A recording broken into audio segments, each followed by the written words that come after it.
Thank you.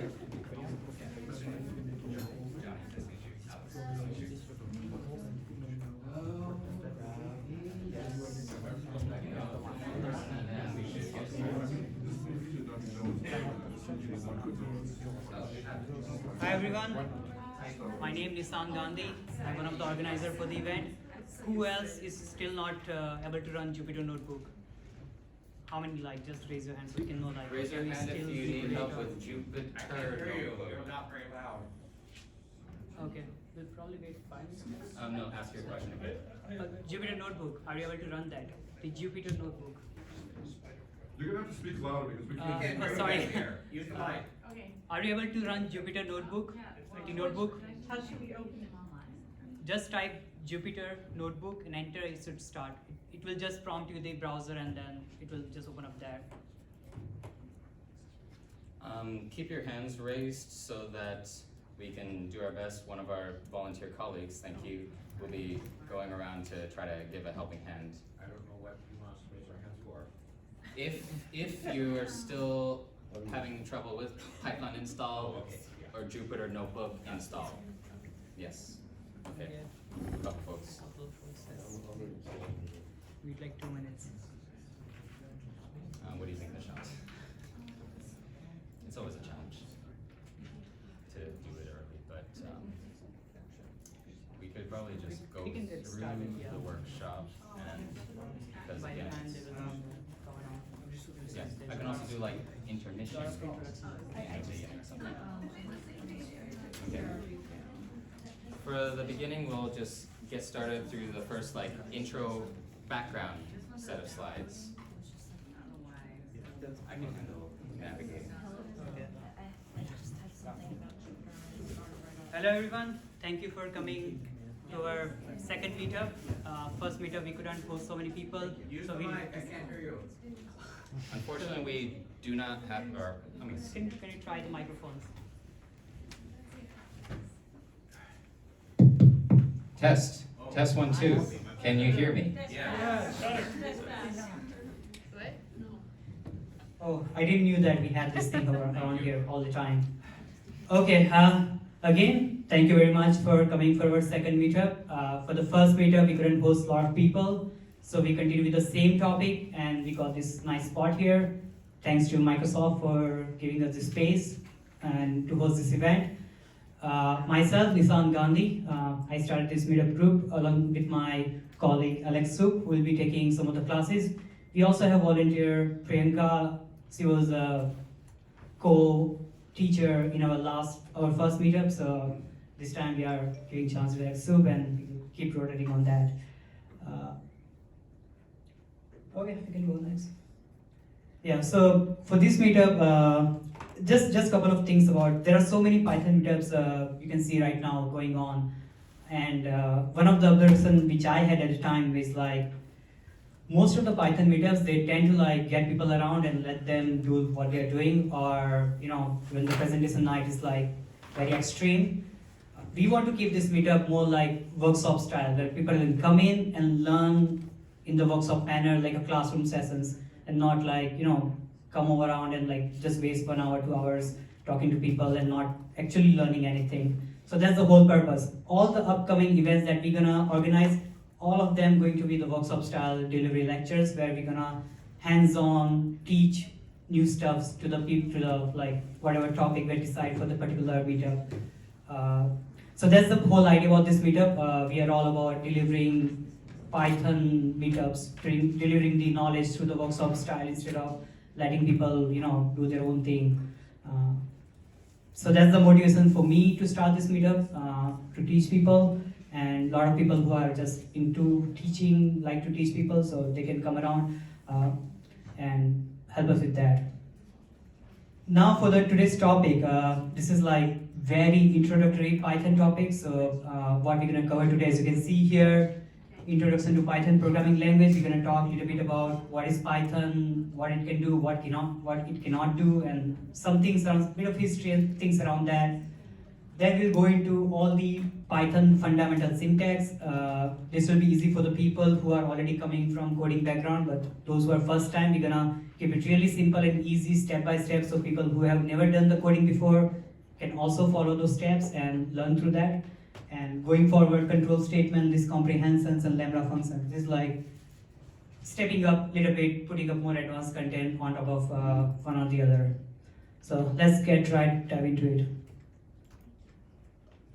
So first thing, who invented Python? So this guy, well, he's Dutch, yeah, I think. probably. Gedoven Rosam, sorry for my pronunciation, I'm anyway bad. So this guy in his Christmas break, doing some hobby project to come up with a new language, and that's how he invented Python. Like the first ever Python was written by this guy in his Christmas break because he was getting bored. And along with that, so his background, he already been a PhD student working on different programming language projects. So he already had his game on that because he's been working with different programming language at the time. And then he used that knowledge and just built something, and then slowly took over the world. It is open source general purpose programming language. So open source, yes, it's a free general purpose. You can do all kind of stuff. You can use Python to run your small camera, from that to building the large server and mobile app, web app, everything that you can think of, all kind of coding project that you can do. You can use Python as a primary programming language to build those projects. So that's all. It's like very general purpose programming language. You can do a whole lot of things with the Python. And philosophy is to do more with the less code. Those who are familiar with different programming language like Java or C++, there is so much boilerplate code, or too much text that you have to write to get things done. And Python really cut down all those things. You can something that can be done in Python, let's say 5 sentences, Java has to take 15, 20, 30 sentences. So really, with very small amount of piece of code, you can really get a lot of things done. That's just one of the philosophy that with the Python, you can quickly, hackily build the things very faster. That was the initial philosophy while building the Python, and now we are using it for the enterprise products and services. And again, Python is right now Python is hot in job market. There are it's one of the top 3 programming language, right alongside Java. Early 20s was the time for the Java. Now it is time for the Python, and it's just growing faster. So this is the time. And with the Python, you can do so many things. It's not only about the building the software. Data science has really pushed the Python a lot, because a lot of data science package and libraries and stuff like that has come up with the Python. And although R is there, but with the Python serves the 2 purposes. It provides all the scientific libraries, and it also has the support for building enterprise class software. So you can really merge those 2 ideas in Python. With the R, it's hard to build some enterprise software, something like that. You can use the Python to do the data science work, as well as you can build the web app in the same thing, and both can go along well. That's why all the major data science project or software, so whatever coming out, are written in Python. Let's go to the next one. Now, those who are familiar with the programming language style, this is the way how you write your code. Certain philosophy goes behind that, certain grammar, infrastructure that you should think about when you write the code.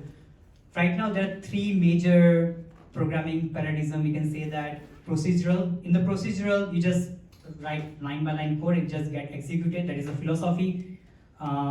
Nothing crazy going on. You give the instruction 1, 2, 3, and just execute one by one.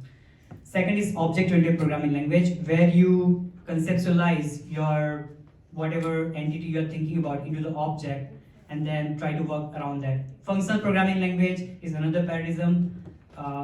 With the Python, you can do all 3 of them. We won't go too much detail into that. It is dynamically typed, so you don't need to specify the data type every time you define the variable. We'll get into that, what that means. Basically, you can write the variable a equal to 5 and a equal to string, and it will automatically understand when I write a equal to 5, that represents numeric style. And when I say a equal to some kind of string, it is like a string, a kind of text that it is capturing, without me explicitly telling that a will store number or a will store string or text. it will just automatically figure it out what kind of data type it is going to capture. We'll see that going forward. It is also easy to interface with C, Java, Fortran. There are libraries and ways to do that.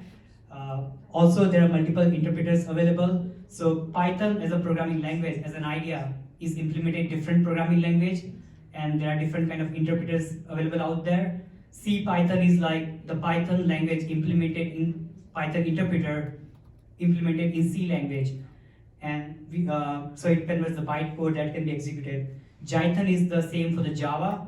So when you use Jython to compile your Python code, you can actually transfer your Python whatever object you've written to Java object directly, because both stay on the same JVM platform. So sometimes Jython is also useful. It's like basically you are using Python syntax, creating objects that are on the Java, on the JVM. And IronPython is .NET version of Python. So these are like three major implementation out there.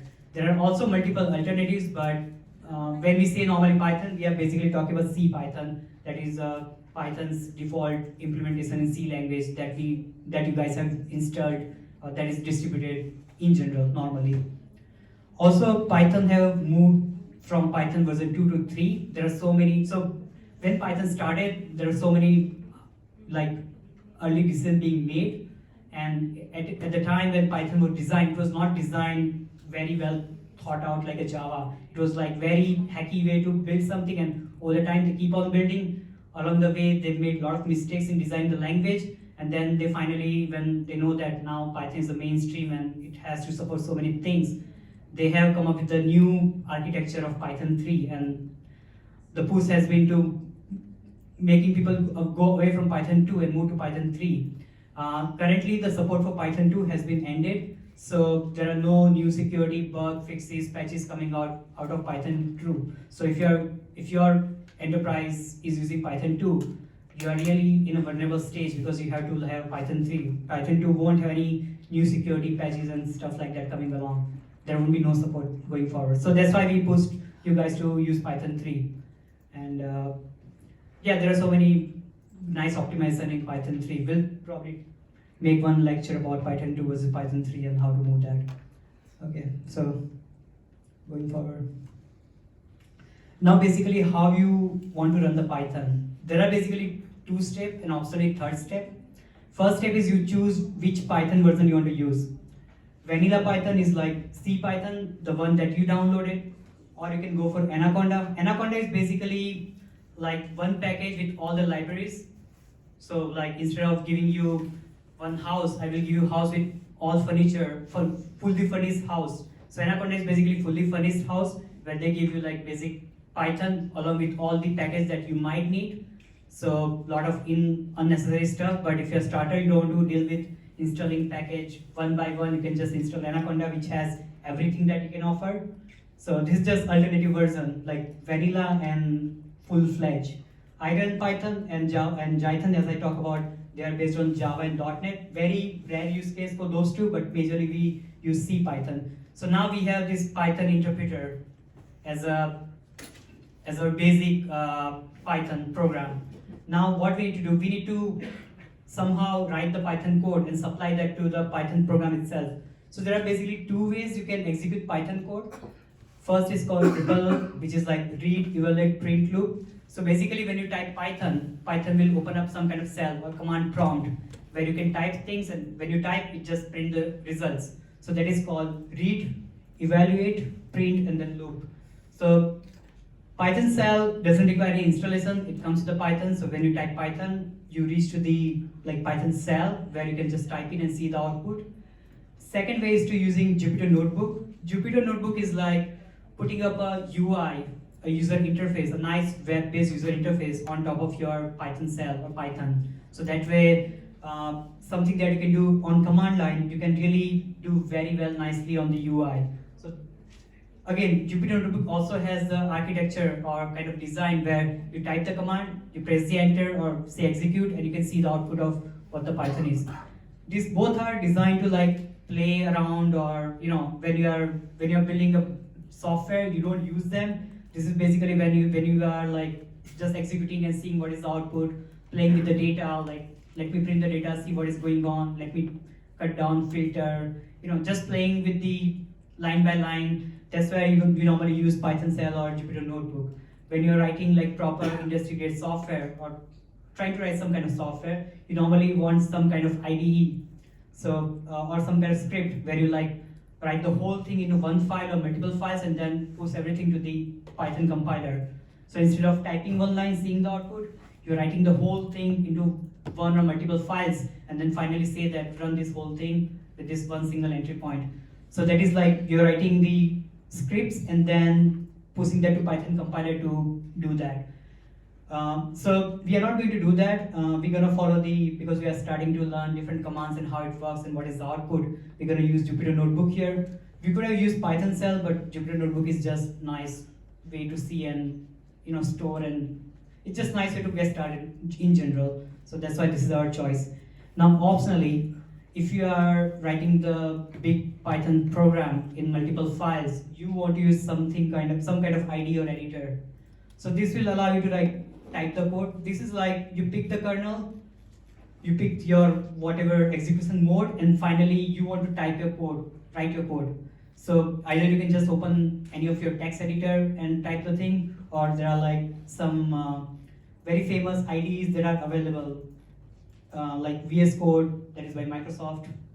One of the most famous one is PyCharm by JetBrains. Very famous IDE being used by a lot of software engineers for the Python and a lot of other stuff. JetBrains also provides different kind of IDEs, but PyCharm is their version to write your Python code. PyDev, Spider, Sublime, Atom, these are all like editors. So this is something optional if you are working towards like building big softwares or more of writing big scripts and stuff like that, you might use one of these to like help your work. And here you can just type into the cell or into notebook or cell, so it's easy to like see the output. Here you need to open up a file in something and then type the code. So you can use all of this to like open the file and then write something and then pass it on to Python compiler. So this is like first step. And in this workshop, we're gonna pick up the vanilla Python, that's what we install, and then we're gonna use Jupyter Notebook here because we are doing the REPL thing, not the script thing. Otherwise, we could have choose one of these things. Can you turn it just back? Are you gonna send us these slides or? Yeah. These slides will be available on the event page. So we're gonna. Oh, thanks. Okay. Yeah. We also have the video recording and slides. We're gonna throw both of them probably tonight or tomorrow. Okay. Now, basic data types.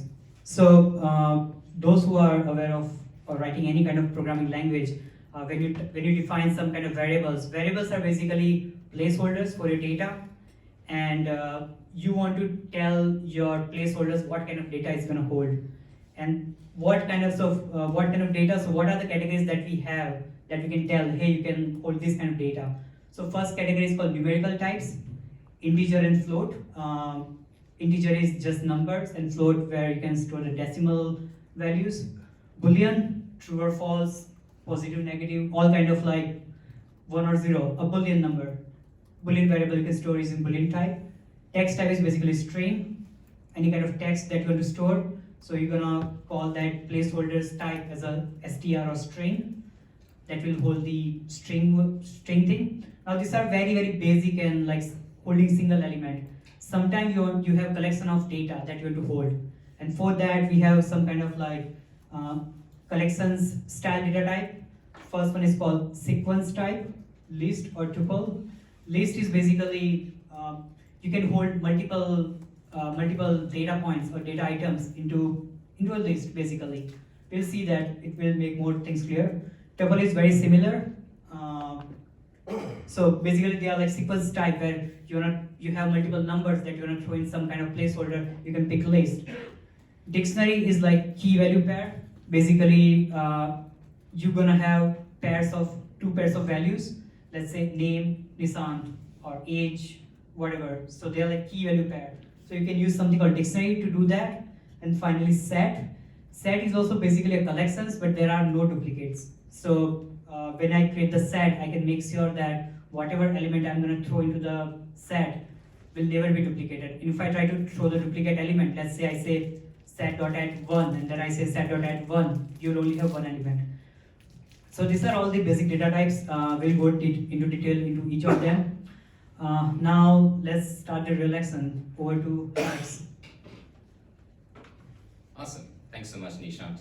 Also, I don't know if Nishant covered at the very beginning, but we both work at the same company, Boston-based company called Data Robot.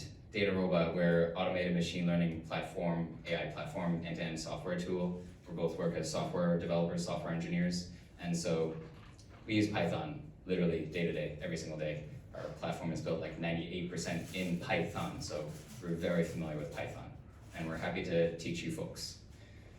So, that being said, I hope that your interface and that you have a Jupyter Notebook installed and available. If you may not have exactly this, you may have something like just this blank page or your list of folders. Feel free to go ahead, get started with a brand new notebook, and that's just via the top right corner. You may not see these names, but you may see a notebook option called Python 3. So just click that, and you should have a totally empty notebook. You should not see what I have, but you are gonna populate it. You're gonna write some code. So get ready. In the world of computer science and software development, there's a concept called Hello World, which is basically the tutorial, like do 1 + 1 = something, or print some phrasing, some word. And in Python, that is through what's called the print function. So in your very first code cell, just type the following: print, open parentheses, start quotation of hello world, or whatever phrase, sentence that you want to do. Oh, let me scroll so it's more visible. No problem. Yeah, just your first code cell, type the following, and you may notice if you try to press enter, it's not executing. Through the Jupyter Notebook interface, to execute what's called code cells, these are code cells, it's just shift enter. Just that shortcut key, shift enter. And if your Python and Jupyter Notebook are all correctly set up and installed, hopefully, cross your fingers, you should get this print right underneath the code cell. Hello world. Raise your hand if you see hello world. Lovely. Great to see that. So that means majority of people, I'll need to be going through the workshop, but my colleagues are more than happy to help out anybody. Just have your hands raised to help out and get some helping hand. But from my end, I'm just going to go through each code cell of each of the fundamentals section. So we first are going to cover the numeric data types. So create a variable called x = 1, and then create a variable called y = x plus 5.0. Please don't forget the number 5.0 in the decimal there. So if you have that, and then press shift enter, it should execute. So, and we will now check the what's called data type. Let me try to scroll more up so it's more visible. There we go. I'll be more mindful of keeping things closer to the top of the screen share. So if you have the two variables x and y, use the type function, type parentheses, to check the data type of said variables. So if we do type x, as I mentioned, we should expect the data type int, which we do. And if we do type y, we should expect the data type float, which we do. Great. So moving a little forward. Also, feel free to shout if I'm a little too quick, or yes, feel free to also try to ask questions if it's not set up or software install related. Yes? If you could keep the code in the up position, in the top, it's easier for us to see. Okay, closer to the top. Yes, I will do my best. Let me try to scrunch it more so it's I guess more visible that way. Or I'll do closer there. Oh, I'll just keep 2 code cells or something near the top. I hope it's visible enough in the back too, where I'll only execute the second code cell from the top or something like that. Okay, so if you see the type int and type float, great. Moving on, let's now make a new variable, we'll make the same variable x. It's okay to have repeated variables. This would replace the previous x, FYI, but type x equal open quote. It can be a single quote or a double quote. It does not matter actually for Python for strings, but this is going to be a data type called str, which stands for string, as seen here. X, we wrote it as x equals a string statement, a phrasing. Don't even get me started about Unicode. That's a whole nother story. But cool thing with strings, they are, so to speak, data variable, so you can actually do what's called string concatenation, where you add together string data. So if you do quote hello plus quote empty space plus quote world, set that to y, and either just type the letter y or use the print function y, you should see this full statement of capital hello, capital world, exclamation mark, as seen up there.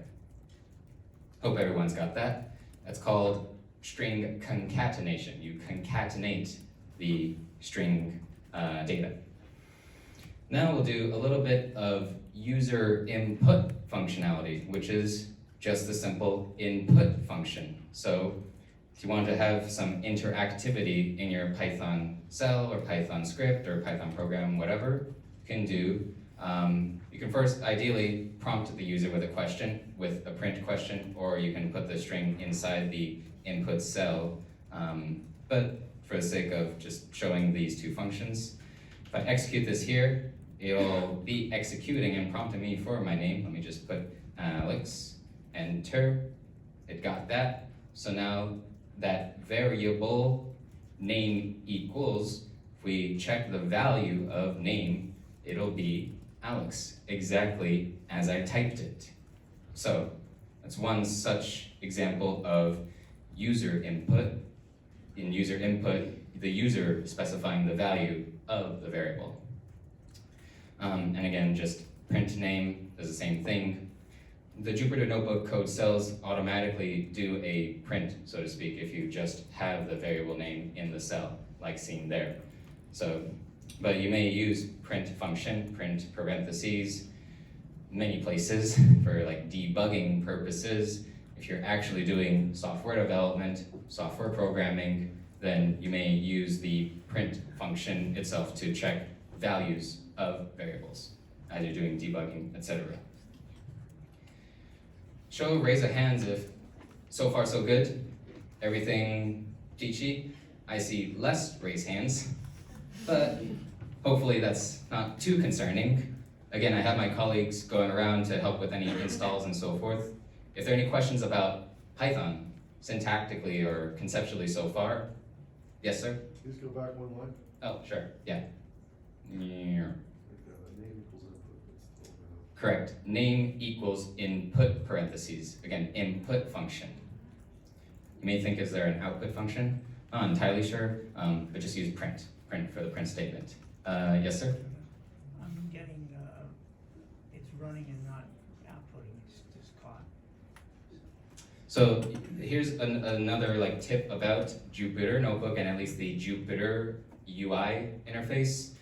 The number in the code cell means that it was successfully executed. So if, for example, you run that input function command, you will notice the code cell does not have a number. The code cell number is just an asterisk. That means it is in the middle, it is actively executing because it's awaiting your input, that name prompt.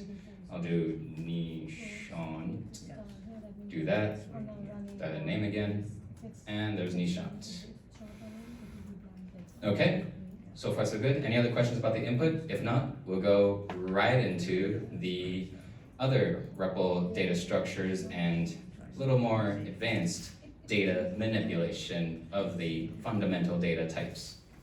So, I have on screen here a variable called my_string.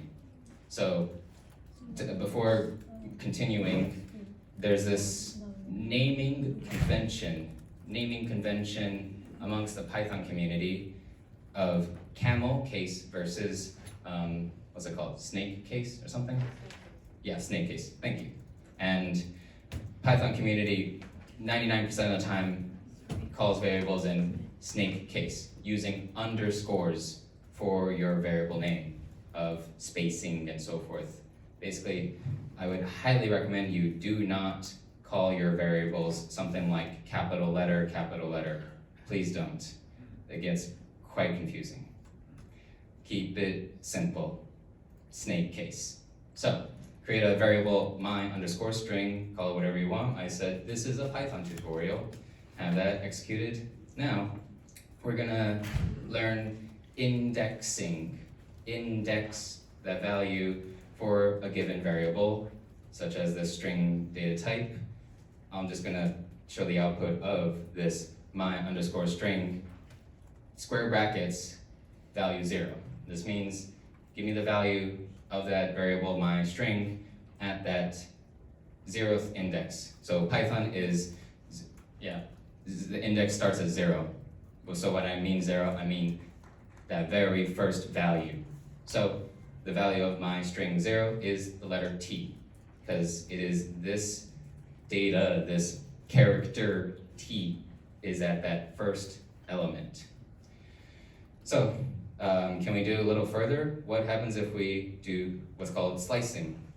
The colon character. So, I'll scroll up. So if in your indexing you specify the colon character and you give it a start and end, it only gives you the values inclusively of that specific range. So again, looking back at the my string, so the value at the one index, aka second part to the 5th is like, I think these guys. Yeah, so it includes that space in there too. Yeah, versus there. So the value of the my string 1:5 is his, HIS with a space. Actually, there's a space in there too. So that was pretty much how to index, Ishan, please. How to index and how to slice, or splice, forget the slice, thank you. How to slice with string variables.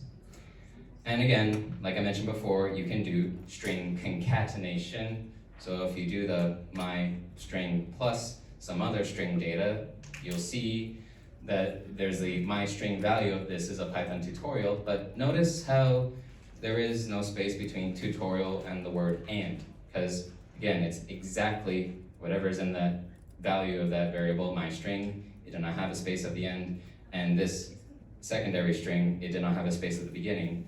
So the value of that string concatenation is, there's no space in it, even though it would be nice, humanly interpretable, but just keep that in mind.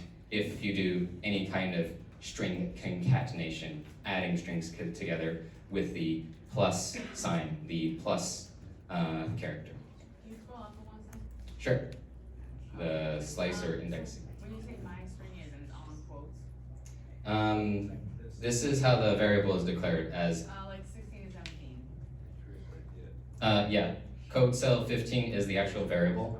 Oh, you're just adding on to the, how come you have to put a plus sign there? Plus sign where? Like when you have this text and then you have the variable. 15, 16 and 17? Oh, so the 16, 17, so yeah, I can explain a little bit of how this was formatted. So this whole thing just uses the print function. Whatever is in the beginning, the first parameter is what is called parameter, is usually a string. It can be a variable, but it's whatever is the beginning part of the print function, comma, anything in addition for second, like value. So the print function prints this value is a string itself. The print function also prints the value of the 0th index of this variable my string, which the value So you don't of, need a plus sign between them, you just use a comma. yeah. So, yeah, Although I wonder, so basically, what we're trying to do It's is possible. print print function, unlike most other functions, it does not have any limit to the number of parameters that you want to pass to it. Whatever you pass inside it, separated by commas, all of that, depending on whether it's a variable or it's a string, it will print it out depending on what value comes from whatever you're passing into it. So you could have just one value, for example, just the string my string 0 is, or you could have all of them separated by my string 0 position, comma, my string 0 position 1, and so on and so forth. 0 plus. So one can do this, I'm pretty sure. Oopsie. Oops. My bad. Tech. Keyboard shortcuts. My string at the 0th value plus text. This will work, FYI. This does work. It's just not as readable and not as interpretable of, oh, it's clearly a print statement, print function. You should be careful when you're doing like all kinds of addition, concatenation. Again, my mindset is of the like programmer, good software development practices, but nothing's stopping you from using the plus symbol, plus sign for that kind of phrase formation. I hope that makes sense. Yes, any questions? Yes, in the back. In 17, it says 1.5, where is it getting the his? So it's not a point, it's actually a colon. And where it's getting the value of HIS space, there's a space character in there, is from the my string guy. It's from the first index, which is that like second element guy, until, so I should have explained clearer. The colon character in indexing gets all values until it specifies an end point or all the way to the end. So doing 1:5 gets all values to here. Position 1 to 4. 1 through 4? Yes, A to n minus 1. So last value that you gave in the index, so whatever you want to get is until n minus 1. Okay, so that's what, okay. So that's when n ends the space. Alright, so that's, okay. Yeah, it can be a little confusing at first. 0th index, n-1, that kind of stuff. But welcome to programming. Well, Yeah. Python. R is not like this. Okie dokie. If people are cool with that, we will move forward. So to learn about Boolean type, and that is through the Python syntax of in or not or so forth. But basically, if you just type the following apostrophe R in my string variable, this gives you the value true. Can anyone tell me why the value is true? Just shout it out. R is in the string. Correct. The letter R is in this my string right there. Yes. But if I were to do, just on the spot, Z in my string, what are we expecting? All false. Correct. So, there you have it, Boolean 101, true, false. When it comes to string data types, string variables, one of the most common helper functions to get more information, what's called metadata, about the string data type is the length function, len parentheses.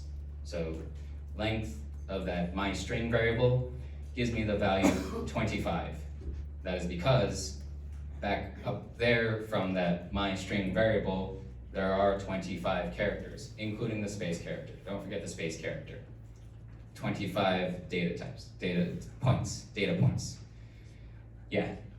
Quick question. Yes. Is there any rules in regards to single quotes and double quotes? Because I see there's a mix. Yeah, so I mentioned that earlier. Sorry. Python 2 may be a little like picky about single quote, double quotes, but Python 3 is not. You can have string variables, string equals whatever in a single quote, or you can have string variable, string equal whatever in a double quote.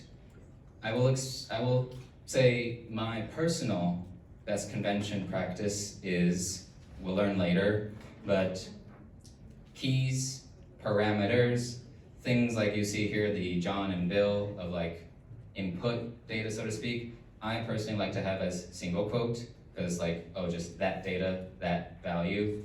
And then the only time I personally like to do double quotes is full sentences. Full English sentences like you saw earlier, like, my name is Bled. Yeah. You don't have to follow any convention. It works anyway, both ways. You can have these as double quotes John, double quotes Bill. It'll still work. But that's my convention. So up to you, personal preference of strings, single quote, double quote. Alrighty.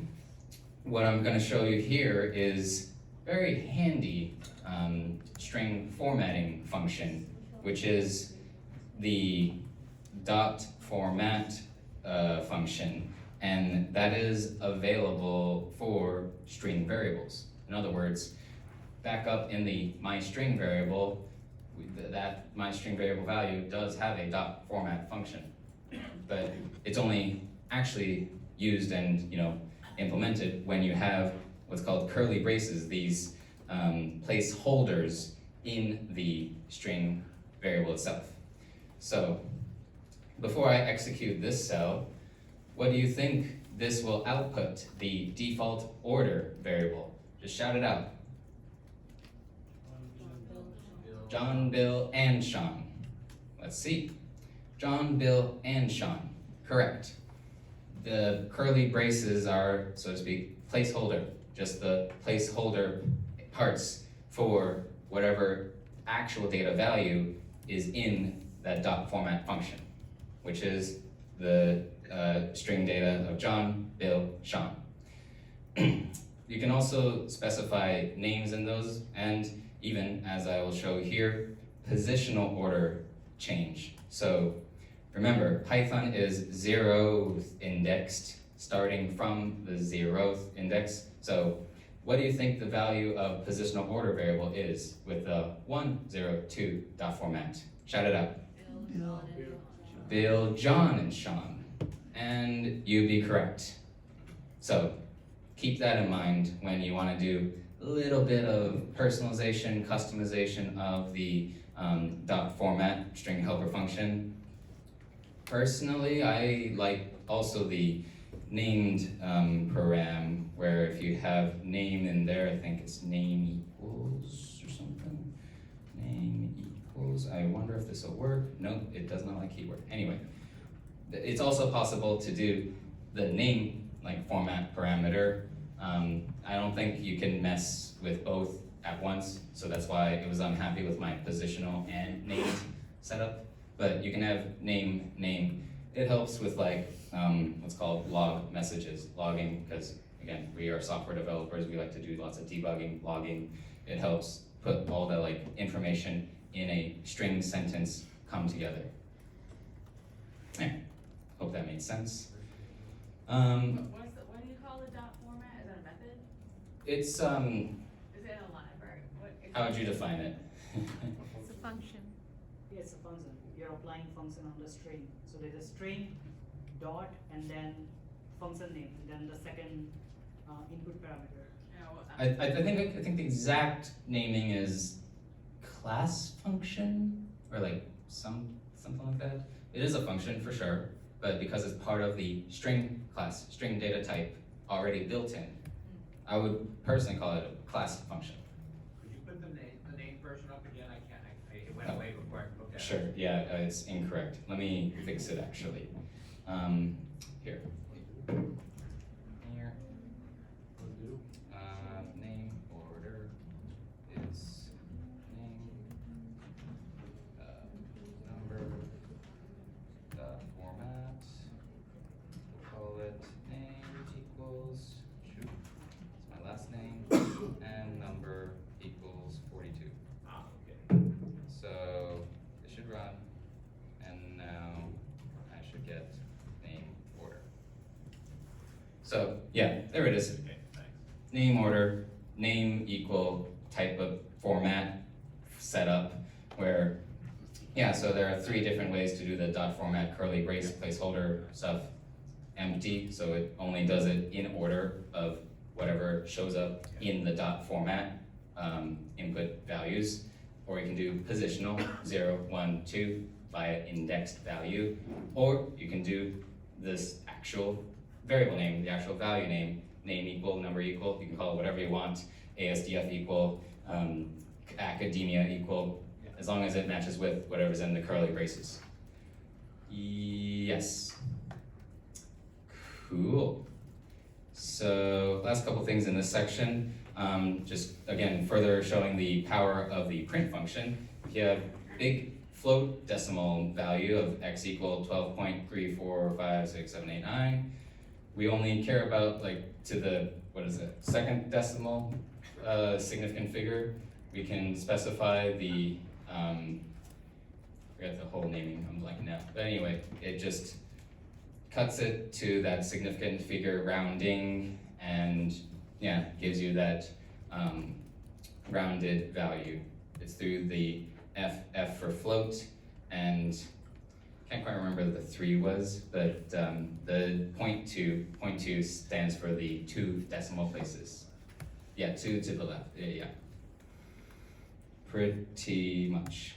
Yeah, just showing further power of the print function. And finally, there's even more like what's called the built-in functions, the class functions for string variables. Say you have a big string of this will split all the words into a list, and you want to get the words separated, comma, comma, into what's called a list. You'll learn about the data type list soon. Apologies if there's like a lot to take in at once. I assure you it's not that bad. So you have the split text variable. If you do dot split on it, you would get the following. This is what's called a list, and each value in this list is the full words, the whole words from that original text. Is that the same as an array, or is that not a good question to ask? It's pretty much an array, yes. I'm not too sure of like immutability or duplicate stuff, but I believe from Java world that arrays basically like Python lists. Correct me if I'm wrong, Java enthusiast. I'm not a Java expert. Can you save it as separate Oh, variables? yeah. Example.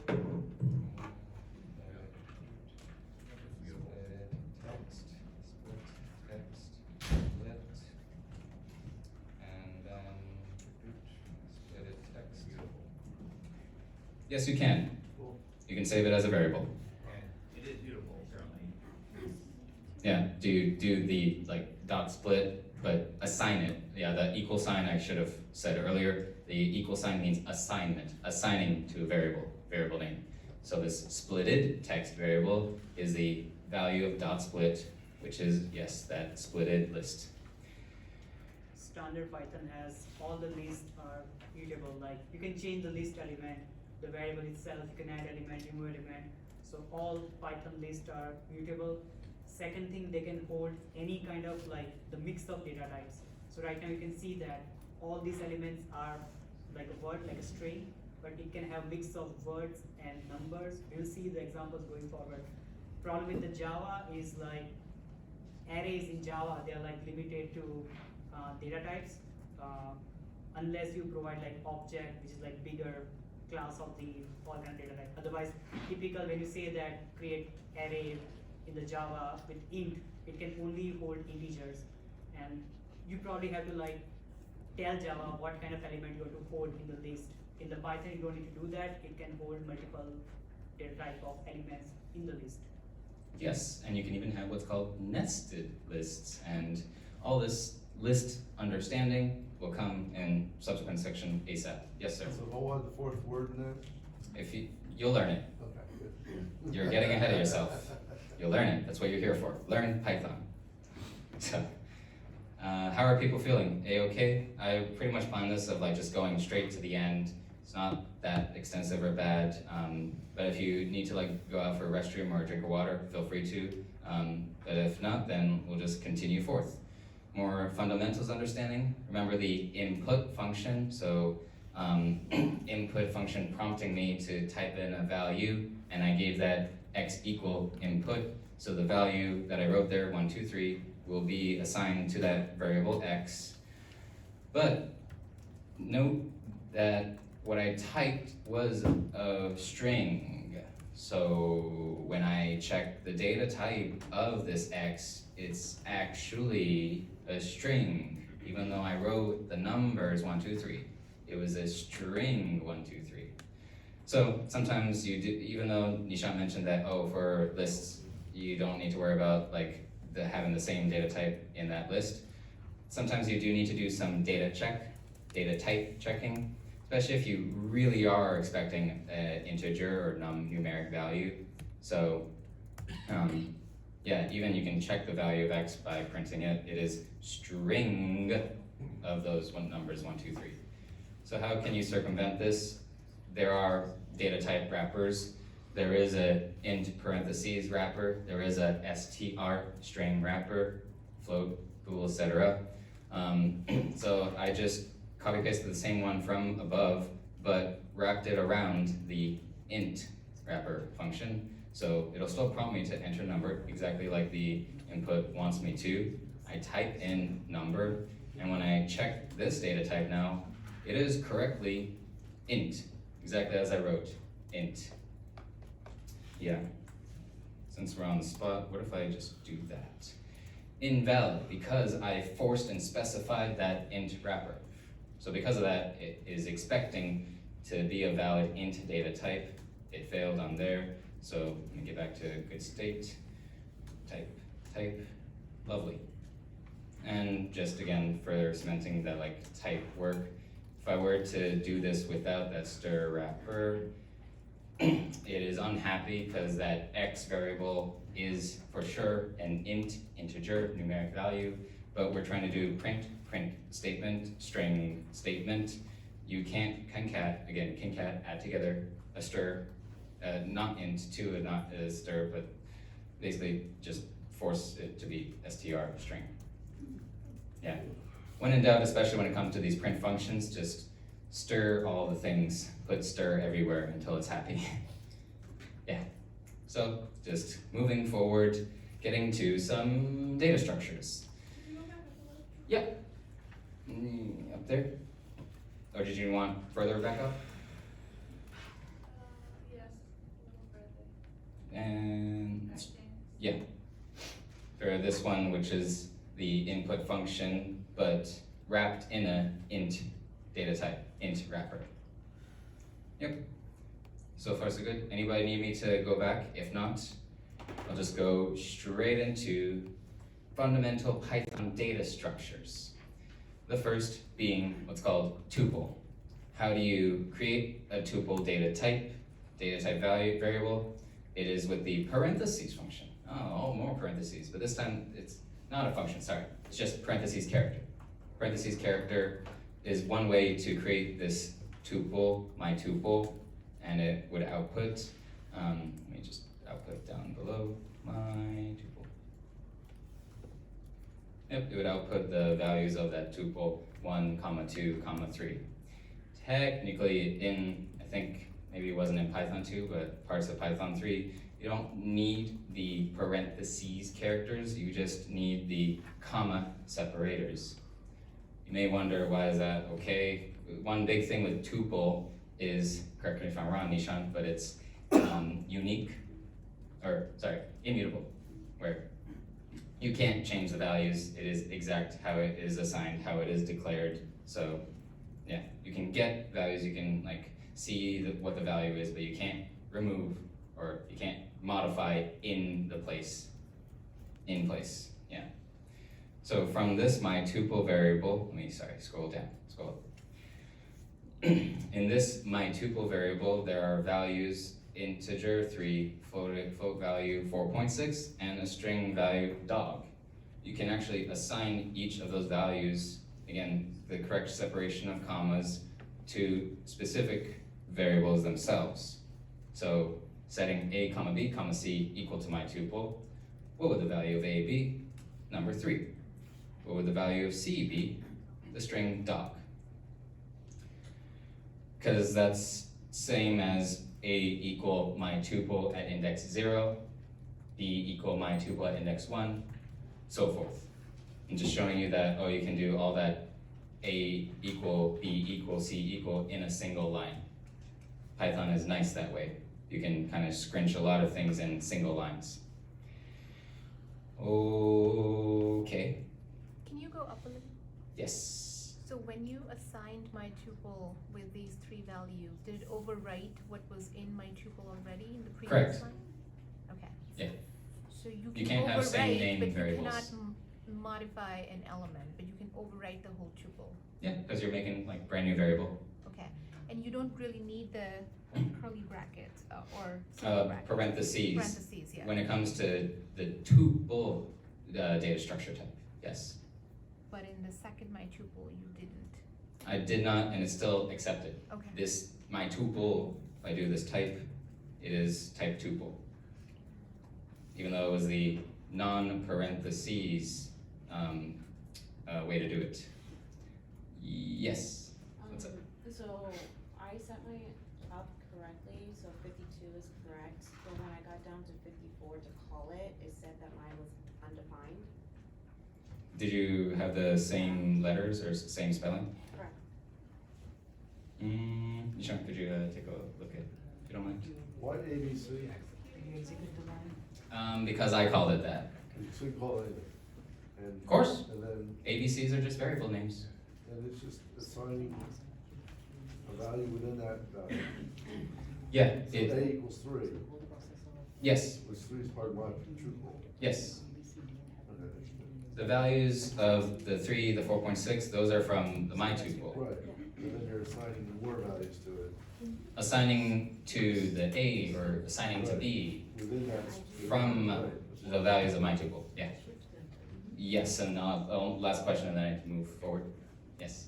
Sorry if you already said anything about this, but the term tuple, I'm not really familiar with it. Is that short for something or a referring to something? Like, what the heck is that? They couldn't explain it, so they came up with that stupid word, I guess.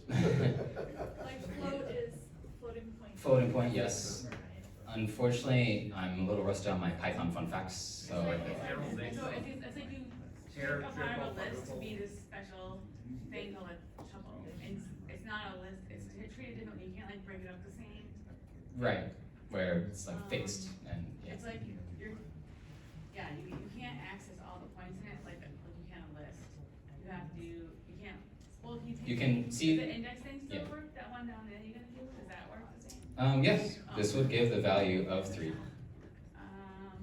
thought it was something you can't like really take it apart the same way. You can't delete, you can't remove, can't modify, You can't change what's in it, you can't modify the contents in it. yeah, but you can change a list. But you can copy out of it. Yes, so the simplest difference is list is mutable, tuple is not. Tuple is immutable, so once you create it, whether you enter 3 elements in it, it stays.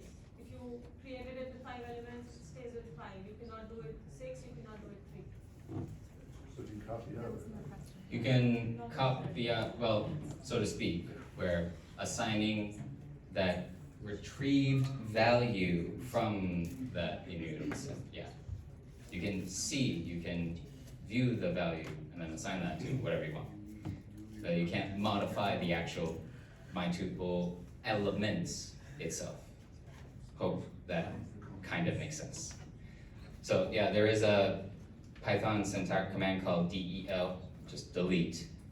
Another area we'll see later is a dot remove function. Like my colleague Krunk said, that you cannot delete elements from the tuple. Immutable is what it's called. The term immutable is in computer science field of study, so if that's not too familiar, that's why it came from that. Just think of it like immutable, you cannot change. Mutable, you can change. It's literally all it means, basically. Okie dokie. And I'll be honest, at least in my day-to-day, like professional work life, we don't really use tuples much, but lists on the other hand, oh, lists. Tell me about them lists. So, I'm just gonna go right into it. Data structures, the list. So, we can create list that just has numeric values, 1, 3, 5, 7, 9. You can also make a list that has string values, A, B, C. You can also create lists by using like, Python syntax here of, I want to have a list of 3 elements times 3 of the value for which this is how you would do it, like so. There's other helper functions called range. I'll get into range, but basically this is how you create the list data structure. It's with the square brackets. Earlier, the tuple is with parentheses.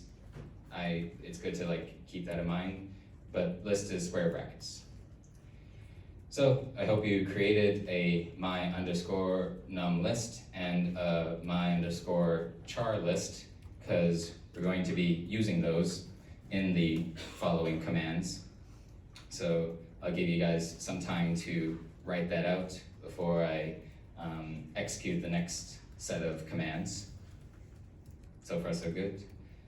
Give it like another few seconds. You can like create whatever numeric list you want.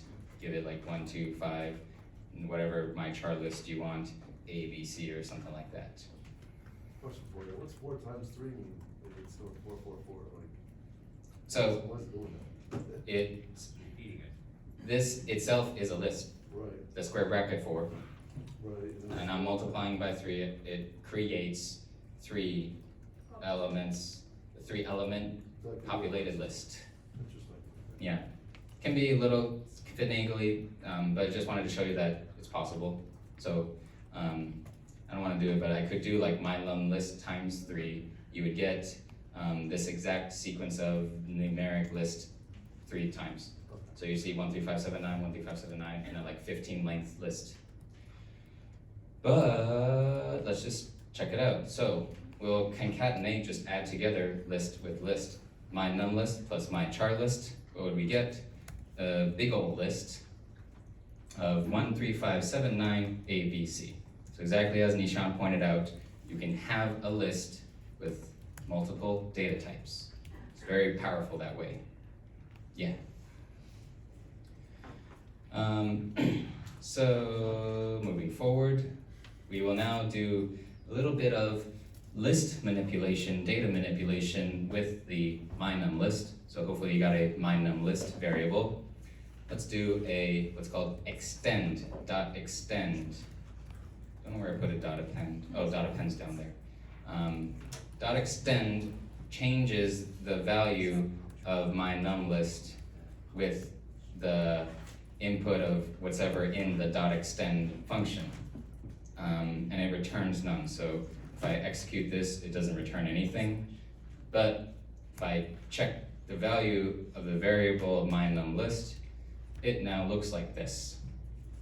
Again, where previously my num list was just the 1, 3, 5, 7, 9, but now we check because of the dot extend function, we added the value of my char list, and so now if we check the value of my num list, it has all these things. This is very interesting use case of immutability versus mutability. So if you see that, can you go up a bit? Yep. A little bit more on the addition operation. So if you see here, we added 2 elements, but the output was the result, and that didn't change the original value of the variables. My list and my cat has the same elements even though after its operations, and you can store that result into other variables. So basically you are not changing the existing variable or the value that inside those variables. So that is like immutability, or this operation is immutable. It is not changing the value in existing placeholders or existing variables, and output you are storing in a new variable. Now instead of plus, if you use extend will actually mutate your my list. Now your my list is changed, it has extra elements. So this is mutability, like you are able to change the list itself without reassigning it. Like this is the mutability, and the example before was immutable.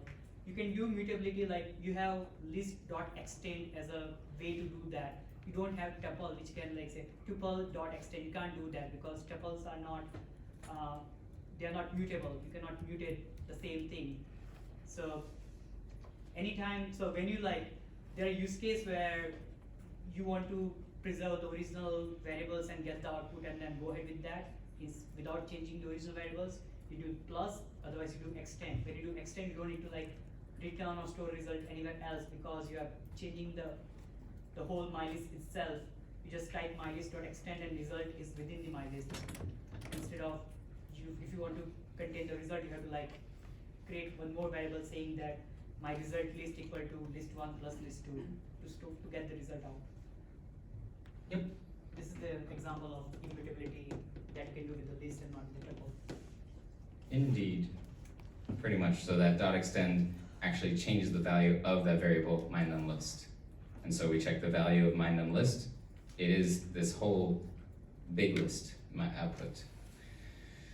So now we'll do a certain set of like list manipulation commands. So there are the following: dot insert, dot remove, dot pop, which is the same thing as del delete. And so just speaking out loud here now before I execute these data manipulation commands, we have this big ol' myNumList 13579 ABC. We insert at the second index the number 20. We remove the number 7. This one I think is pop the number, pop the index. Yeah. I think it pops the value Brings it out. and then it removes it, but the delete for a specific index would delete that actual value, the value at that index. Well, anyway, I can just show you the end result of my NumList after this set of commands. The 13579 ABC has now become 1320 ABC. I think that makes sense. Yeah, the number 7 was removed. The third, oh no, this was at the index 0, 1, 2, 3. What is that? Pop 3. So pop removes it returns the value like taken out at that 0th index. Okay, this is the 3rd index because we removed that 7, and so the 5 is at that 3rd index technically. You put the 20 in.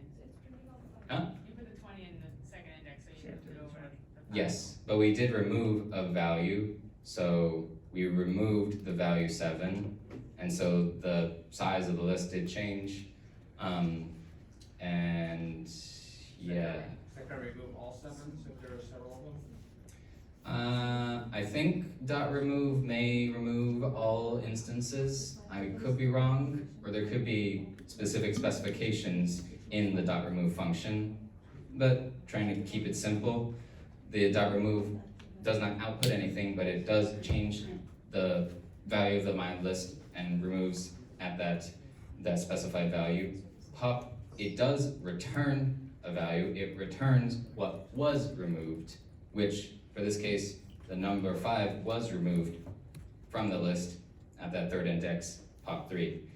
And then just showing that you can do even more: mutation, change, delete at the 3rd index myNumList, and just check out how the end result looks like. Again, I'm just wanting to show you that there's all kinds of data manipulation possibility for list data type. Hope that kind of made sense. Yeah. Again, we went from the 13579 ABC after the insert, after the remove and pop and even delete. We now have down to 6 elements, 1320 ABC. Yeah. At the very, very end of the workshop, I'd be happy to go back to any previous code cells, but for sake of time, I'm just going to move on forward. So, next couple of code cells I want you to pay attention is I'm going to teach you nested list. So we have that myNumList guy again, and previously we had that variable myCharList of A, B, C. Well, we can do what's called append. Append is same thing as extend, but the append also changes the value of the variable in place. Let me just execute this. So this line, the second line in code cell 70, I created a variable nested list, which is the exact same value as that mynum list. I had to reassign mynum list because I manipulated it earlier. So now we have this variable nested list. If we do nested list dot append my char list, then okay, back it up, sorry, now I remember. Dot append adds whatever is inside dot append parentheses function as that element, the next element for that list. So this is why it's called nested list, because previously it was like 1 through 5, 7, 9, followed by ABC, but take a look.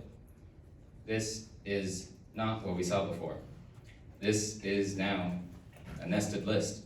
There is a list in a list. We can go deeper. Yeah, you can do all kinds of nesting and so on and so forth. The sky's the limit. Python is scary like that. Sometimes a lot of prototyping, rapid breakage and stuff. But we now have this variable nested list, which is a list of size 6, still 6 elements. First element 1, second element 3. The last element itself is a list. And this last element is a list which has values ABC. Did you copy the list or did you refer to the list when you did that? I'm sorry, say it again? When you did that, did that copy the list or did that refer to the list? Refer to the list. So if you Yeah, see it here, is still in place. So if you change my char list now, it would also change nested list, right? If I change well, so the value of nested list now is this guy. If I were to do like putting these in comments and do like append, I don't know, the like value D, you would have this nested list, but the 7th element at the end. No, but if you change my char list now, you said my char list of 1 equals something, would that change what's in nested list? No. Unless you rerun it. Because nested list, yeah, unless you rerun it, because nested list has already been modified in place with the append function. Okay, so you're copying, you're not making references. So we keep appending, it's just gonna add it. Correct. The dot append just adds the next element. The next element could be a single value, Or the same thing. or it could be an entire list, could be a whole different data type. The dot append just adds a single element, and the contents of whatever single element is up to you. Hope that kind of makes sense. And so, like how I explained before of indexing the string variable, well, naturally you can index lists. In fact, most commonly, you would be doing indexing on lists anyway to do all kinds of data check and so forth. So again, that my num list guy was the 1, 3, 5, 7, 9. At the second index, 0, 1, 2, is the value 5.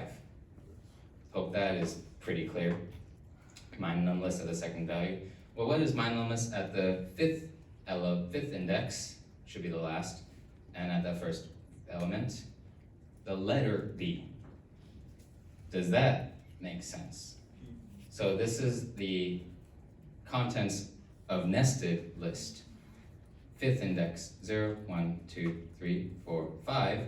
This element, but its first index, so 0, 1, the letter B. Makes sense, I hope. Yeah, nested list, index of the index, all that good stuff.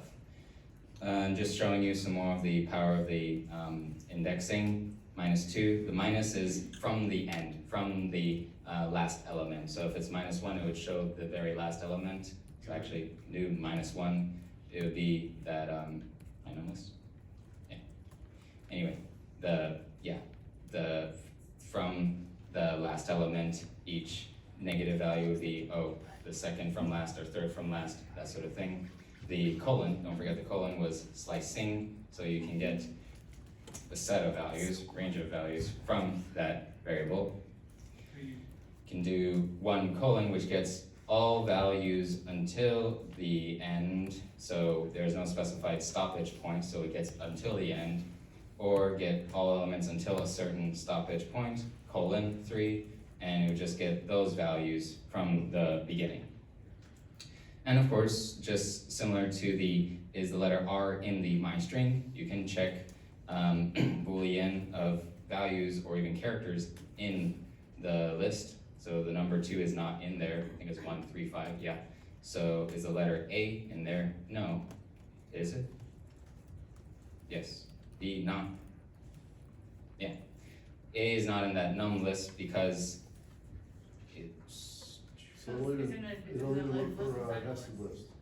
Sorry, what? You can't access it by itself because it's in a list inside a list. Yeah, so it did not look in the specific substring, which I think was, let me just get that. A in that last element of my num list is true, because the last element in that nested list guide is list of strings, and that is what we were checking A in. But just A in that single element of just that root, the top level list, is false, and you can even do not Boolean checks of value not in so and so. That is the like opposite way, the not form to do that. Yeah, lists are very powerful, so really take your time to understand and learn lists. But there's all kinds of other cool data structures, especially, dictionary later to learn. These are the 4 most important data types again. Tuple, list, now we're covering the third one, set. So, how to do sets? That is via the curly brace. So, curly brace, my set 1 equals curly 1, 2, 3, 4, 1, 2, 3, 1, 2, 3, 4, 3, 2. You'll see why I put the repeated number 3, because, spoiler, sets cannot have duplicates. Sets can only have unique values. So this is still accepted, but when you check the value of set 1, you'll see. Or you can also use the set wrapper. So it's set function, set parentheses on whatever you want. You can even give it a list. Make a set of the list. So the my set 2 will be created as well. So I hope you guys got some time to write the set data values. So my set 1 equal, and then make sure to have a my set 2, please. Let's just check how my set 1 looks like. Look carefully. So even though I called my set 1 is curly brace 1, 2, 3, 4, 3, 2, I repeated the values 3 and 2, but the actual value contents of this my set 1 is only the unique values, 1, 2, 3, 4. This has got plenty of use cases of when you want unique values, maybe unique username, email address, logins, whatever, that kind of stuff. And when it comes to data structures set, that has its set of class functions, dot add, dot discard, dot update, dot remove, etc. Dot remove similar to the, was it list? Yeah, we did the list dot remove. Not all like helper function names are available for all data structures. For example, dot update I don't think is available in the list guide. But if we do my set 1 dot add and we check the value of my set 1, it added that other unique value, the number 10.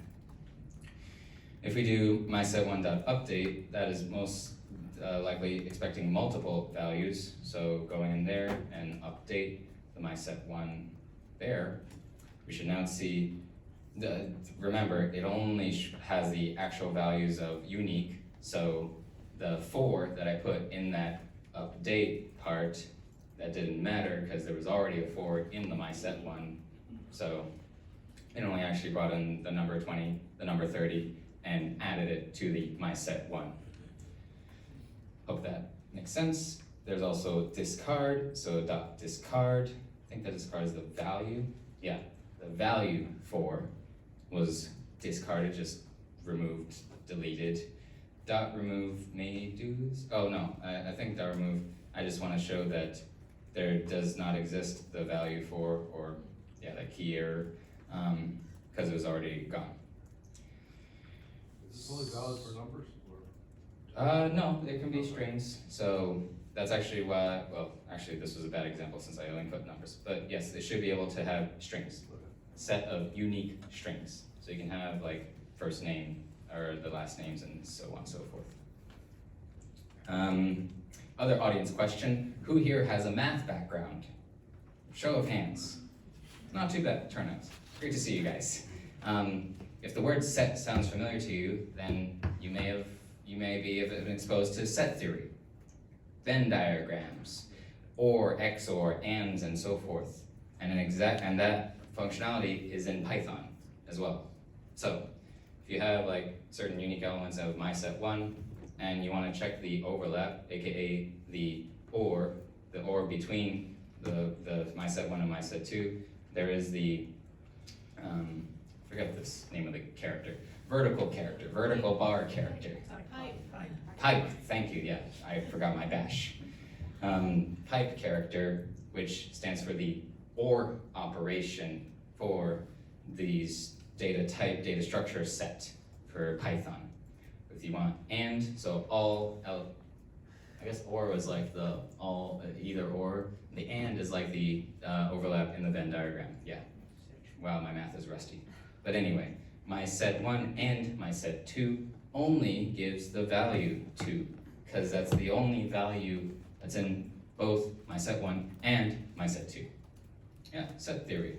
Good old set theory. Yes, sir? So can you have different types within a set, or is one specific type? You can generate multiple types in the set. So like list, tuple, set, you can have multiple data types, multiple kind of object within the same structure. Correct. Thank you, Nishant.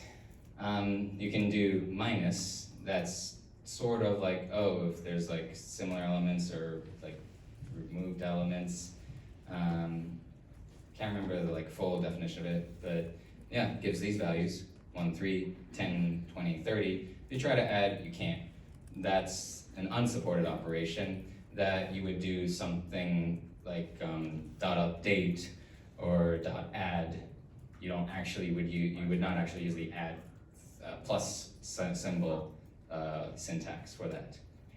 But yeah, I just wanted to show you that set theory kind of Boolean operations exist in Python. Hallelujah. What's XOR? Ask me later. I'm not too sure. Yeah, we'll get back to that. Other like Boolean operations is the what's called all function and the any function. So these are just like Boolean check flags. So for this one, we create a set, I'll highlight it, from the list true, true, false. That should just make a set with values true, false. The value of all, it checks if all values in that data structure, could be set, could be list, whatever, if they are truthy. What do I mean by truthy? In this case, obviously, the words true are there, but if there's the existence of a value in an index that is true, it is there, it exists, it's truthy. That's what truthy means. If you see in computer science lingo, truthy, that's basically what that means. But for this example, what would the all value give you? False. Correct, because there is that value false in there. Not all values, even though it's just true, false, not all are truthy. But any is like the or. So this gives us true, because there's at least one instance of a truthy element. Yep. So far, so good. And there's all kinds of things with sorting, sort algorithms, and so on and so forth. Well, Python has sort built in. Hallelujah again. There's two ways to do sort. You can do that class function of dot sort. So you have a string variable or some list of numbers. You want to sort it from lowest to highest. You can do that list variable dot sort. Or if you want to get the value of the sorted set or list in place, you can use the function called sorted parentheses right here. And this gives us the ordered sort set list? No, the the output of this specific sorted function is the list itself. So careful with that, or be mindful of that. And yeah, this 23, 56, 34, it sorts it lowest to highest, 23, 34, 56. Yes. Can you sort lists? Does lists have that coming in too? Yeah, so, let me try to get some list. 1, 2, 1, 3, 2. So that some list is like so. But if I do some list 2 equals some list dot sort, and we check this some list 2, crap. Equals in place. Yeah, so dot sort modifies, because again, lists are mutable, dot sort modifies that actual variable. So just be mindful of that. Sorted gives you the output of that sorted result, but doing dot sort on a list variable actually modifies that variable itself. Just be mindful of that. Depending on your use case, whatever you're developing, your needs may vary. Yeah, but there's the dot sort class function. Okay, with 30-ish minutes left in the workshop, I now want to cover one of the most important. Yes, in the back. So if we use dot sort, is there any way where we can get back our original array? Nope. That's why I said be careful. Be very mindful of that. Yeah, you want to make sure the values you're expecting are correct. Test, test, test. If you want to learn how to do Python testing, there's a thing called PyTest. Look it up if interested. That's what we use. Moving on, data structures. The DICT, D-I-C-T, stands for dictionary. This is honestly one of the most powerful Python data structures. So really, definitely I argue that list is one of the first most important data structures, followed by DICT, dictionaries, because they cover what's called the concept key value pair. What do I mean by key value pair? If I add some spacing, it'll be a little more visible. So we have the variable myDict. How do we create a dictionary? It is still with the curly braces like I showed you from the set, but it has a colon in there for each key. So for the key, which is a string name, the key specified with a colon has the value John. The key number 1 has the value this list 2, 4, 3. And the key, the number 4, has this value number 16. Why is key value pair awesome? There's a thing called algorithm complexity. They go order of n, so on and so forth, computer science. But just know that dictionaries are very well optimized data structures. If you want to look for a value in a list, it may take you n amount of elements. If you want to get a value from a dict, it's instant, because it just looks for that exact key, gives you that value. Just constant time is what it's called. So create this myDict. How do we get the value? Similar with indexing, just the square bracket. That's all it is. So nothing new. In fact, nothing really new. Every single character element I previously taught you when I taught you list and taught you indexing and I taught you set and so forth. So yeah, this myDict, dict variable, we get that value of the key, the name key, gives us the value John. What if we try to get the value of a key that does not exist? Gives us key error. Oh, wonder why. So because the key age does not exist in that myDict, but let's create it. You don't have to do the kooky square curly braces, just assign it at that index, at that key. So myDict square bracket age, set it to the value 27. So now if we check the value at age, gives us the value 27. And let's just confirm that my dict looks modified. The person named John, whatever like values they have, but they have a key with age 27, like so. Dictionaries similar to sets have, again, class helper functions, specifically pop. Sometimes the ordering of dictionaries can vary. There's a thing called ordered dict, but for sake of Python 3, it's already ordered, thank goodness. If we pop the fourth element, 0, 1, 2, 3, or something, or actually pop the key 4, gives us the value 16, but because we popped it, aka removed it, check the myDict variable again, we see the contents now. Let me scroll.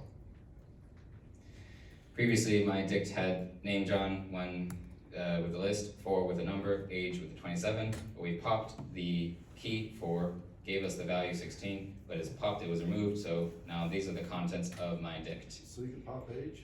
You can pop age, yes. Good, okay. Yeah, but that would then totally remove that age key, which, you know, you may want that, I don't know. Then you can still do the delete command, so at that first index, 0, 1, it probably removed that one guy, so now myDict should just have name and John. That looks cleaner. Yeah, John, age 27. And similar to how I described nested list, where an element in a list can be a list itself, the value of a certain key in a dict can be a dict itself. So you can have nested dictionaries, nested dicts. So I'll first show 2 examples. I'll do one of the nested dict, give us the value at the key dict A, would give us a dictionary itself. But doing nested dict, get this, of this guy, and at the key 1, we should expect value 1 string, just like so. So nesting is totally a-okay when it comes to dictionaries. Yeah, I want to stress again, my honest opinion, some of the most important data structures in Python 101, beginner Python, are lists and dictionaries. They're very powerful. Okie dokie, moving on to some more logic, code logic flow, when you want to do some actual application development maybe, or just business logic. I don't know your use case, but Python is very versatile. So, say you have the variable data, just data, what is the value of it? 4, the number 4. Python has conditionals, just like all the other programming languages out there. If, else, if, which in Python is ELIF, and else. So we have this whole conditional statement block. If, and to ensure that they are conditionals, you must always have the colon character at the end. And you'll notice Python does automatic spacing, tabbing, so if you have that already there, it brings you to that next line with the correct spacing. 1, 2, 3, 4. 4 spaces is a tab for Python. So I'm just gonna speak out loud what this if block statement code logic is. If data is greater than 0, then we enter in this block. If the data value is between 3 and 5, or greater than, not equal, less than 5, then print data is my roll number, print statement, or else do this else block, print this statement, which is a different print. Or check if the data value is equal to 0, which is equal. Again, if you do single equal, that's assignment. That's when you create variables. Equal is for equation, just equality check. So else if the data value is 0, then print this block. Or at the very bottom, else, all else fails, just print this block. So with the data value 4, which print statement should I get? The first one. Is my roll number. Yes, 4 is between 3 and 5. Data 4 is my roll number. If we change this value to 0, what we would get this time, data is 0. It got to this block of code because it did not meet this criteria, but it met this criteria, so this is what happened. And that's pretty much it for Python conditionals. If, else, if. You can have like 10 ifs in a single function. Not as modular, but it's possible. You can do all kinds of things with just if and else. Moving a little faster forward, another very powerful thing is loops. Loops, iteration, and all that good stuff. Python syntax, honestly, is very human readable, especially when it comes to loops, looping, and doing things with iterable. A list, so the Python syntax to explain is iterator. A list is an iterator. You can iterate over a list. So say we have this list primes, which is a list 2, 3, 5, 7. To do looping, for loop, or while loop, you just do for whatever value for x, say, in whatever iterator, iterable, which is usually a list. So you can call this whatever you want, for x in primes, or for val in primes, but I made it human readable because it's nice and I have the power to. For prime in primes, print prime. So this will just print all those values. It looped through that list 2, 3, 5, 7 and just print each value, print prime, print each value there. What does the first word prime, the singular prime mean? I'm sorry, what? What does that Variable. singular prime mean? It's just a variable. I can do val, and it'll work the same way. It's just a variable. It's just the value, the element with it, as you iterate over that loop. You say I for I in your list. Okay, Yeah, if you're familiar with like C++ world or Java world, you know the for loop of I equals 0, I less than whatever, I plus plus.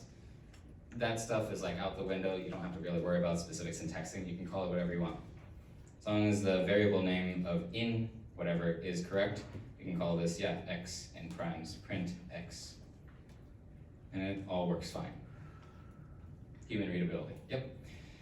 When it comes to looping, there's also awesomeness of range. So this range function creates a list in place already. So this would actually create the 0, 1, I think it's 0, 1, 2, 3, 4, right there.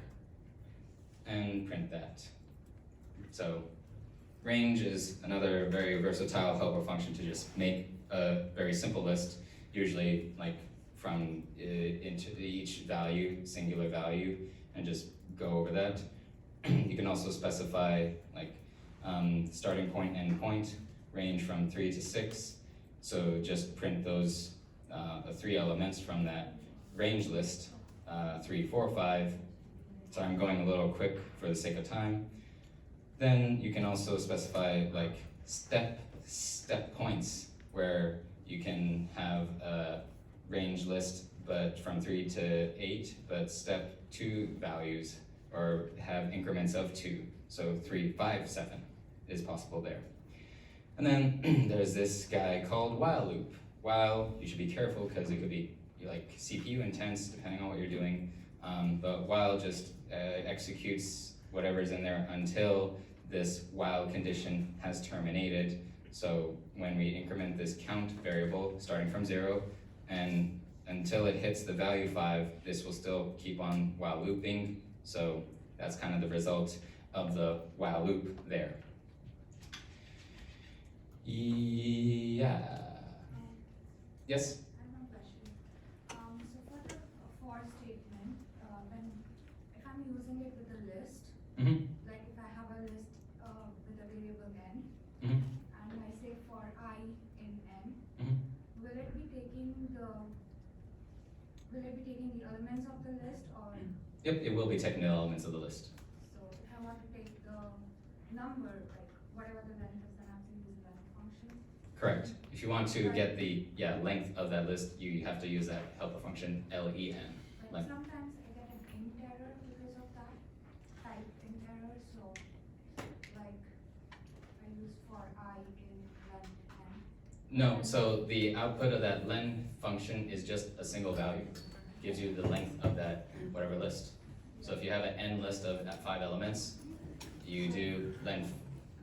So jumbo range is for integer values I have to use range, and for the list or sets I don't have to use range, right? Yeah, and you can iterate over a set. You can iterate over even tuple too. It's just whatever the for x in, or for val in, the val is that singular element. I can clarify after the workshop too. Nishant, is it now your turn? Okay, enough of me blathering. Take it away, Nishant.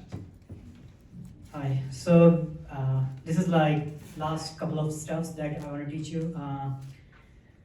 Let's say you want to figure out if a guy is like seasonal Python developer, ask him to do list comprehensions and dictionary comprehensions. If he can do that, you can say that he's a seasonal Python developer. This is like most toughest stuff. It's not tough, it looks intimidating, but it's easy. We're gonna break it down slow by slow. So first thing, what we are trying to do here, we are trying to create the list. Basically, this is whole thing, the whole idea is to create the list. So first job we have is we want to create the list, which is like power of 2, 2 raised to 0, 1, 2, 3, 4, you know, whatever, 0, 2, 4, 8, likewise, and going forward. So how we do that? So first thing, list comprehension has basically 3 parts. We'll start with 2 parts first. So there is, first part is a for loop. For loop will basically generate the elements, and then we will operate on those elements to create the final element in the list. So what we are trying to do here, what you want, we need like the list of 2 raised to powers, 2 raised to 0, 1, 2, 3, 4. So first we need to generate 0, 1, 2, 3, 4, like x. So for x in range 10. So just focus on this part. This part will create 10x, counting from 0 to 9. So x equal to 0, x equal to 1, 2, 3, 4, 5, 6, likewise. So this piece will generate the 10x values, a list of 0 to 9. And then each element will be passed to whatever is written in this side. So here we have little function going on here, which is like 2 raised to x. So this is a power symbol, 2 stars or multiplication. So what it will do, so let's say the range will give you like 0 to 9. For 0, so like the value of like x will be first time 0, so 0 will come here, 2 raised to 0, the value is 2 raised to 0, so the first element of the list will be 0. Again, from this list, the second element of the x will be 1, that will be passed down to here, and 2 raised to 1 is like 2. So likewise, we will build the list. Can you execute the whole thing? So you can see here, going from starting for value of x equal to 0 till 9. That's how it works. So are you able to get the whole idea? Like first you generate the x here from the for loop, and whatever value of the x will be passed down to whatever written before this 4 thing. The whole thing here, whatever you write before 4, that will be evaluated and end up in your final list. 2 raised to 0, 1. 2 raised to 1, 2. 2 raised to 2, 4, and likewise. So list comprehension, this is the most basic example. For loop or something called generator, which will generate the value of x that will be passed on to here. This x can be anything. This is basically for loop. It can be, and this range of 10 can be any kind of list. So if you like construct it in a more generic way, this is the iterator or list.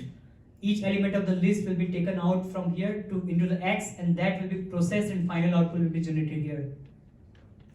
So this is the list comprehension. Now here we are considering all the elements out of this list. This range of 10 will generate the list of 0 to 9. Let's say I want to skip certain element. So this is a extended version or final version of list comprehension, which actually have 3 parts. So first part, this for loop, which will generate the value of x. Second part, that x will be evaluated here for true or false. So first part, we generate the whatever single element out of this list, and that element will come here after the list part and try to see if this one evaluated true or false. If this one comes out as a true, or the evaluation of this statement becomes true, then only x will be added into your final output or whatever you have come here. So you come to this middle part where you generate the element out of the list. That comes here, the last part, where you try to evaluate the sentence and figure out what is the output of this whole thing. Here, let's say if x equal to 0, so x 0 modulo 2 equal to 1, true. So it will come out here like 2 raised to, so your value of x will come here, and then you will this part of the this part is only x. There is no statement going on here. It could be 2 raised to x. It could be whatever value is here will finally end up in your list. So if we execute this, and then so let's say start with the x as a 0. So x equal to 0. If 0 modulo 2 equal to 1, true. So I come here and so what is here? It says just simply x. So I'm not processing s, just keeping x as it is. So 1 end up here. I come for the 2. So now for the second element in the list, second iteration, x equal to 2. 2 modulo 2 equal to 1. Now this becomes false. So that means I don't take that x, bring it over here. I don't do anything with that now. My job is done. I need to go forward because this statement became the false, and it told me that you don't need to do anything with that because this piece says that this is not going to do here. Again, x equal to 3. 3 modulo 2 equal to 1. True. Then bring the x over here and figure out what you want to do here. Here we are not doing anything. We are just simply taking the value x as it is. So 3. So this is a list comprehension where there is a generator which generates the element. In the second piece, you try to evaluate with that element whether the this part is true or false. If it's true, then take that element and process it here. If it is false, then don't do anything and go for the next element. This looks slightly complex, but it's basically just if you break it down in 3 parts: generate element, figure out should I add it to the list, final list or not. If I need to add them to final list, then come here and process the element, and whatever I need to do here, I process that. Whatever the output, I put in my final list. This is the list comprehensions. For the dictionary, the same idea, how you create the dictionary. So as you know that in dictionary you have like key value pair separated by columns. So for x in range, so this piece will generate different value of x, kind of list from 0 to 5, 6 element. For each of those elements, so once you take like x equal to 0, you come here. Here your key value pair is so your key is number and value piece of that piece is like multiplication. So 0 key value is 0 into 0, so the output is 0. So your first pair will be 0, 0 colon 0. Now the next element x is 1, 1, 1 into 1, 1. So you have 1, 1, then 2, 2 and 4, and likewise. So this is how in dictionary comprehensions you first from the list you pick each element, process them here, and whatever result you get, you add them into your final output result. Can you execute this one? So if you see here, first picking elements 0, 1, 2, 3, 4, bring it here. We are not processing, we are not doing anything with the x in the key part, keeping it as it is, and then in the value part we are multiplying by itself, and you can see the result. And very similar structure. So this was like 2 places here. There are 3 parts of the dictionary comprehensions. First, you generate the x or whatever element from the list. You pick that single element, you bring it here, try to evaluate this whole part. If it is true, then you come here and whatever you are asked to do here, you do it here. So here also the same thing. We are figuring out all the odd elements from the x and finally generating the output. So this is the dictionary comprehensions. Does it make sense? Is it clear enough? Okay. I'll be running faster because it's almost 9. Lambda functions. Lambda functions are basically one-liner functions that we create to. Sometimes it's handy to create a very single-line functions which take an input and process them and give an output. So here we are first we are creating is lambda functions using keyword called lambda. X is your input and this is your output. So this is like lambda keyword. This is your input to your lambda function. This is your output of the lambda functions. So here our lambda function, what it does, it just multiplies anything that is basically multiplied by 2 functions. Like whatever the value of x I give here, it will multiply the value of x and give me the output. So here we're gonna like use these lambda functions and gonna pass 3, execute that. 6, simple, this is my lambda functions, this is input, this is the output. Input can be multiple. If I say x comma y and then I do something else here, you can do that. You can have multiple parameters being passed here and multiple things can return, but basically the structure is lambda, set of inputs, colon, set of outputs, and then it just do it thing. Now how this lambda can be very handy. So when, let's say you have a list of elements, on the list you want to perform some kind of operations on each element of the list. How you can do that? Now you can see this carry thing here. We're gonna break it down slow by break it like simple. So first we are defining lambda function here. So we are processing my list. This is my list. This is the input that I want to process. Lambda x module equal to. This is a filter function which tells me that filter the list and give me all the even elements. So this is what it does. Now what we are trying to do here, we are using something called filter. Filter is the function that take two things. First, the whatever functions I want to like apply on my list, and second is the list. So what it does, filter, give me the function and give me the list. Now what filter will do, it will pick each element from the list, apply these functions over the list, and if output is true, then put them to result, and if output is false, then discard the result. So here my list has 1, 5, 4, all these elements, and so what filter will do, filter will first so filter has two things, a lambda function already and a list. So filter will take 1, pass that 1 into the lambda functions and check for the output. 1 module equal 0, no. So it's gonna discard the element. So it's gonna filter that one element, kind of like throw it out from my final result. Same for the 5, it will discard because that 5 will not be, when I apply 5 with the lambda function, the result will be false. So filter is basically apply this function on each of these elements and check for the result if this is true, true or not. So this one will come as a false, this one is come as a false, this one is come as a true. This is the output of the lambda function. My lambda's output for 1 will be false, 5 will be false, 4 will be true. So whoever are like come out as a true, filter will pick those elements and put them into my final list. So filter, take the list, apply the lambda function, see for each element what is the output, true or false. If it's a true, keep that element. If it's a false, discard the element, and whatever elements came out as a true, I'm gonna keep them in my final list. So this is what. So here I try to like explain two things. First is one of the applications of lambda functions. Filter, one more random built-in functions of Python, and finally we have the output. And okay, for the map, filter will filter the element. Map will what map will do? It will take your list, and map will basically for each element of your list, it will apply the function, and whatever the output is there, it will like kind of like on each element apply this function and get in the result list. I have list X, apply this lambda function on each element of my list, and whatever output is there, give me as a final output list.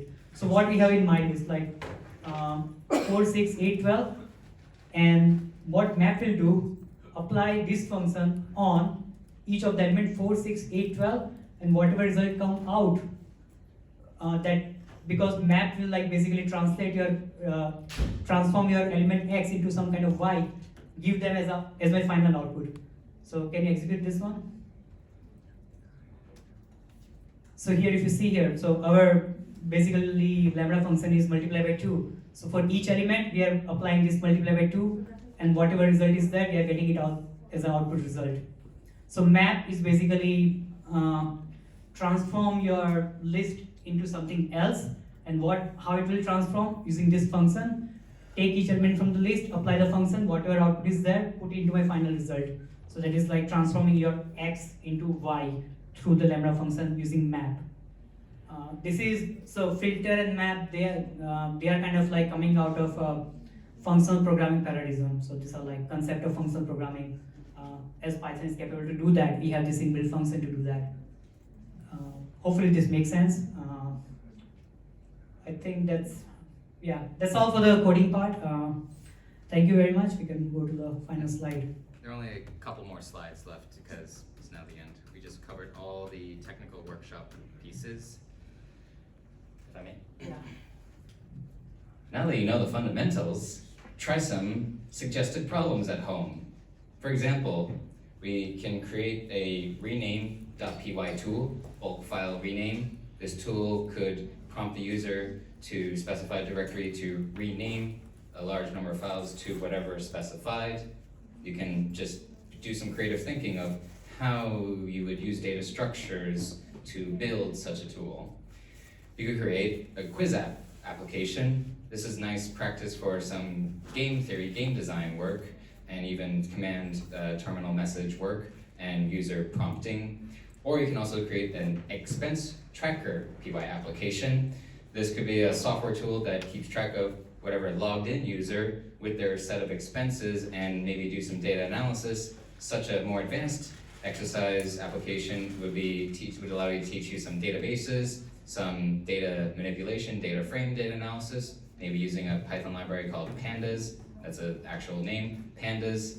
And yeah, this is only a couple suggested problems, sort of like intermediate level, but you now have the building blocks to create such applications, for example.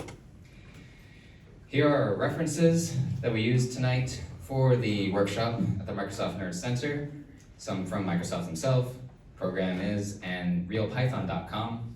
I personally like realpython.com. It's got some very friendly articles there.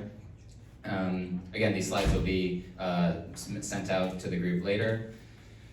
Here is a feedback form URL link, if you don't mind taking time, is anytime today. There's also some paper prints if you want to do a traditional approach. We appreciate your feedback. Even approach us in person. I think we're okay in this building until maybe 9:15, or maybe they'll kick us out. Yeah, this fine. Yeah. And that is all. Thank you so much for coming, and we hope you learned a lot about Python. Very lastly, I want to thank first saying Microsoft Nerd Center for giving us this huge space and amazing infrastructure to host the whole event. Volunteers, people who help us, Priyanka, Alex who came out as a volunteers, like we're gonna help you do the whole thing. So thank you to them also. And again, finally, thank you very much to stick around till 9 and enjoy the whole thing. We're gonna keep on popping up with multiple events. So next month we're gonna have another one, and we're gonna keep on touching towards data science now. So idea is to go on something called data frame, Python data frame, where we can really learn about loading the data itself into Python and then processing them. That is going to be our next session, so please stay tuned and attend that too. Thank you very much for coming out. Thank you. Thank you.